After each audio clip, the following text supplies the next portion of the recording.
بالله عليكم اسمعوا على هذا المزور الكذاب. هناك نقاط تاريخية يجب أن تمر، يجب أن لا نأكل بعقل الناس حلاوة. أنت تعلم محمود الأفندي، جبل العرب تاريخيا موحد دينيا وموحد وطنيا. ودير بالك، لولا الثورة السورية الكبرى بقيادة سلطان باشا الأطرش لما كان هناك سوريا. أنت تعلم كان هناك دولة درزية من 1921 إلى 1936، كان هناك دولة درزية. من الذي قضى على الدولة الدرزية وصنع سوريا الحديثة؟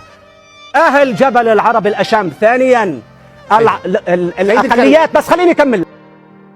والله إنك كذاب، والله إنك كذاب، وهي الحقيقة. اسمع. طبعا احنا متحف السلاح الفرنسي في باريس، ضريح نابليون. هذا السيف العربي مكتوب مهدى من دروز السويداء إلى الجنرال إدوارد حاكم جبل الدروز. وهذا يعني واحد شهبة وصلخد والسويداء ساعد. مكتوب طبعا ساعد سلطان الأطرش الجيش الفرنسي على قمع الثورات العربية ضد الفرنسيين في بلاد الشام، كما هو مترجم. تكتب بإمكانكم الترجمة النصوص.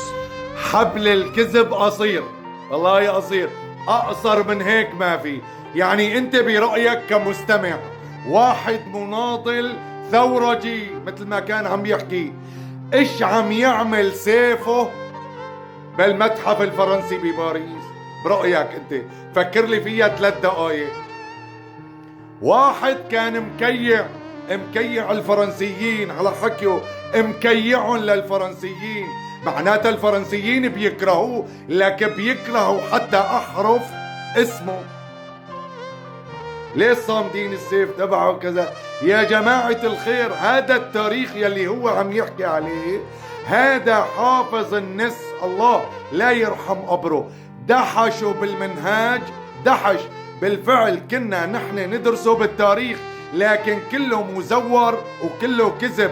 هو وهذا صالح العلي، هدول أوائل الناس يلي كانوا يقمعوا الثورات، يلي كانوا يسلموا الثوار، يلي كانوا يتآمروا على الثوار. والله العظيم لا عندهم بطولات ولا عندهم انتصارات ولا إلهم علاقة لا بالثورات ولا بالثوار. فوالله ما صدقت، والله إنك واحد كذاب، وإنت بتعرف حالك إنك كذاب، لكن اجتك الأوامر إنك تدافع عن معلمك هذا الحجري الخرفان بائع الأوطان. ثكلتك أمك أنت وهذا الحجري. بكفي تزور على الناس مو جدبان. هلأ بدقيقتين بتدخل وبتكتب ما هو تاريخ سلطان باشا الخرا، وبتعرف ما بدي على فكرة القصة. حياكم الله. عاشت الجمهورية العربية السورية حرة أبية، وعاش الشعب السوري البطل. والله إنكم أبطال رغم عن أنوف هدول الأعداء، هدول العملاء، هدول الخونة. حياكم الله.